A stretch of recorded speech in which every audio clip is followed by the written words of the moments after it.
One evening, Thomas brought his last train to the junction.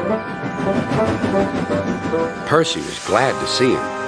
"Are you on your way to the big station, Thomas?" "Yes, I am. Why?" "Because I'm going there, too. I think something's up." Toby looked up at the sky. "Where?" "Not up there. Down here," laughed Thomas.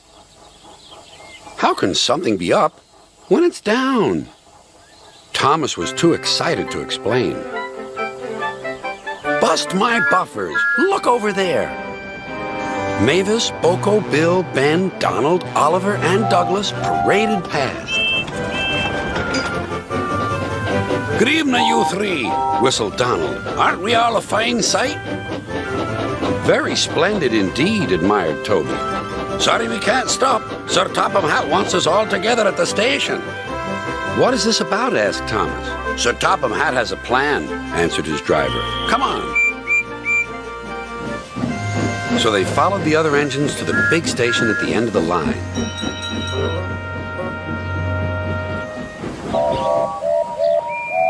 "Silence!" called Sir Topham Hatt.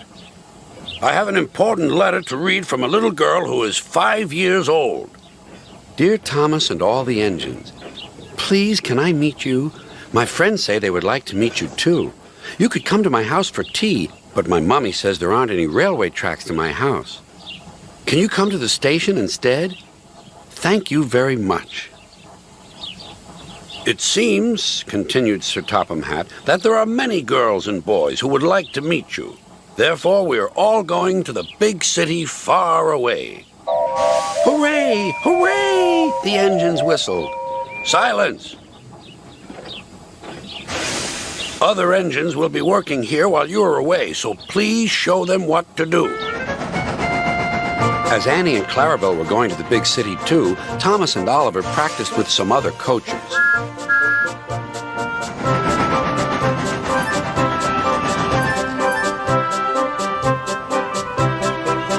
Thomas grew more and more excited. Too excited for his own good. "I'm glad I'm a splendid engine," he puffed. "Sir Topham Hatt thinks I'm really useful. I had a race with Bertie once. I whooshed through the tunnel and stopped an inch from the buffers." Then Thomas made his mistake. "Just like this," he boasted.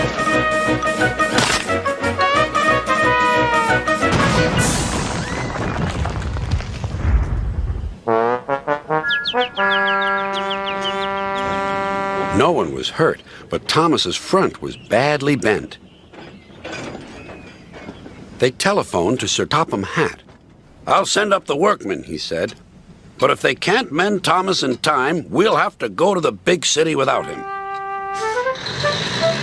Poor Thomas. 8 o'clock next morning, the engines waited at the junction. Toby and Percy were each on a truck, and Duck had pushed them into place behind Edward. Gordon, James, and Henry were waiting to lead off. They whistled impatiently. Sir Topham Hatt looked at his watch. "I'll wait 1 more minute for Thomas, then we have to go."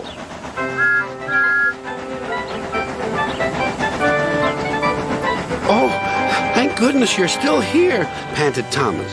"I hope we're not late, as it's just after 8. The conductor blew his whistle and waved his flag. The engines cheered. "Look out, big city, here we come!" And the cavalcade puffed away.